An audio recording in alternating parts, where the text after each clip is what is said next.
Monstre immense, redouté, pouvant vous tuer d'un simple regard, le basilic est l'une des plus emblématiques créatures de l'univers Harry Potter.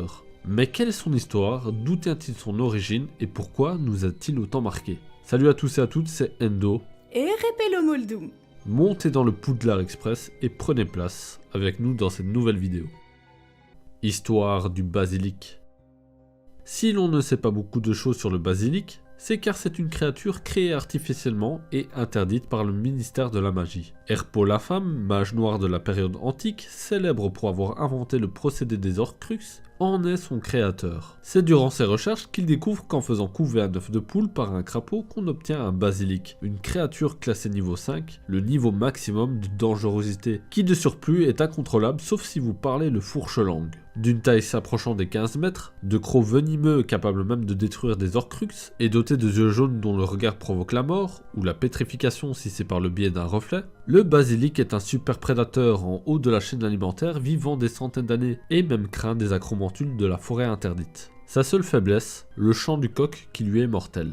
Et oui, il aurait suffi à Harry de venir équipé d'un coq chantant pour vaincre le basilic de la chambre des secrets. Et en parlant de ce dernier, ou plutôt de cette dernière, car oui, il s'agit bien d'une femelle, après tout elle n'arbore pas sur la tête le très caractéristique plumage écarlate qu'ont les mâles, sachez qu'elle a été introduite dans la chambre des secrets de Poudlard durant le Moyen-Âge par Salazar Serpentard. L'objectif étant de permettre à son digne héritier de faire ce qu'il n'avait pas pu faire lui-même, c'est-à-dire un grand ménage dans l'enceinte de Poudlard afin de ne garder que l'élite, ou autrement dit, les sangs purs, et de faire disparaître d'une manière ou d'une autre tous les sangs mêlés et les nez moldus de l'établissement scolaire. Durant des siècles et des siècles, la bête resta tapie dans l'ombre de la chambre des secrets en attendant les ordres de son futur maître. Et forcément, vous comprendrez que la potentielle menace devint avec le temps une légende, car personne à travers les siècles ne trouva ni la chambre des secrets, ni la créature qu'elle enfermait. Pourtant, dites-vous bien que le château a été fouillé de fond en comble à de nombreuses reprises par de nombreux directeurs de Poudlard, et aussi par de nombreux érudits.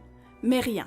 Les recherches étaient complètement infructueuses. Cela dit, ce n'est pas parce que l'on ne trouvait pas la créature de la chambre des secrets qu'elle termina dans l'oubli. Non, non, non. Son histoire a perduré dans le temps avec les Serpentards qui se vantaient d'entendre le monstre grouiller dans l'enceinte de l'école.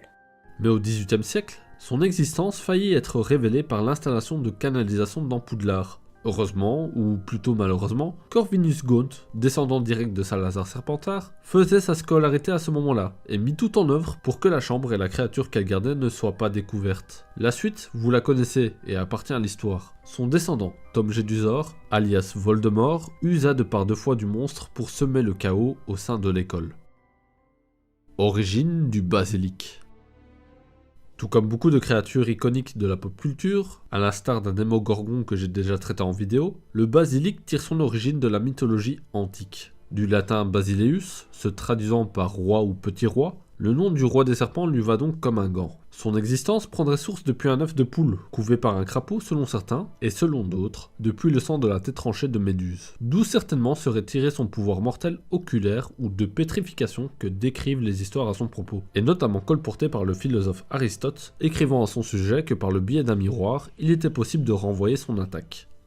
Toujours selon la légende, Alexandre le Grand aurait même fait polir son bouclier pour se protéger des basilics durant sa conquête de l'Inde. C'est également à cette période de l'histoire que jaillira le pouvoir mortel et venimeux des crocs du basilic et de sa guérison par les larmes du phénix. Décrit comme petit ou de taille moyenne, c'est au Moyen-Âge et surtout en France que son apparence changea fortement. Son aspect le plus célèbre étant celui d'un coq ailé à queue de serpent, symbole dualiste de la vie et de la mort. Le coq étant rattaché au soleil, l'énergie de la vie, et le serpent au monde souterrain, autrement dit à la mort. Tantôt emblème de la connaissance ou pourfendeur des démons, c'est avec la montée du christianisme qu'on le rattachera à des symboles comme le péché ou même à Satan. Mais dans Harry Potter, finalement, que symbolise le basilic?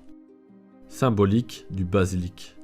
Si dans Harry Potter le basilic nous a autant marqué, c'est car il a une belle base historique comme on a pu le voir, mais aussi car il véhicule des symboles bien ancrés dans l'imaginaire collectif. Dans cet univers, sa représentation est visuellement et symboliquement forte, et surtout bien marquée du côté obscur. Il représente principalement une créature maléfique qui ne présente que très peu de vulnérabilité, ce qui fait de lui une créature parfaite pour accompagner le Seigneur des Ténèbres qui incarne quant à lui le mal absolu dans le monde des sorciers. Car à contrario du basilic, toutes les actions du Seigneur des Ténèbres sont pensées et réfléchies. ce qui met bien en avant toute la cruauté et le côté maléfique de sa personne. Le basilic devient alors d'une certaine manière l'instrument du diable, le porteur de ses péchés, mais aussi son avatar à l'image du serpent dans la Bible. Et le fait que le basilic sorte de la bouche de la statue de Salazar n'est pas un hasard. Il a une très grande portée symbolique. Cela met bien en avant que les actes suivent les paroles du fondateur de la maison Serpentard, à savoir une école exclusivement dédiée au sang pur.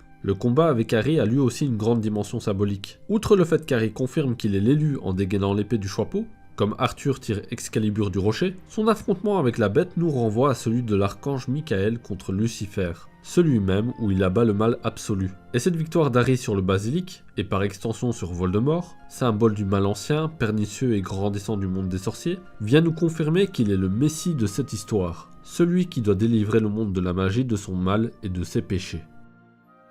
Voilà, c'est donc la fin de cette vidéo. J'espère que celle-ci vous aura plu et permis de décortiquer avec nous les raisons qui font que le basilic a autant été marquant dans Harry Potter. En tout cas, si mon travail vous a plu, lancez votre meilleur sortilège du pouce, de l'abonnement, de la cloche et du commentaire de l'amour. Et si vous voulez encore plus de contenu sur le monde magique d'Harry Potter, n'hésitez pas à aller faire un petit tour sur ma chaîne. C'est tout pour nous pour aujourd'hui, c'était Endo. Et Repello Moldum, Ciao.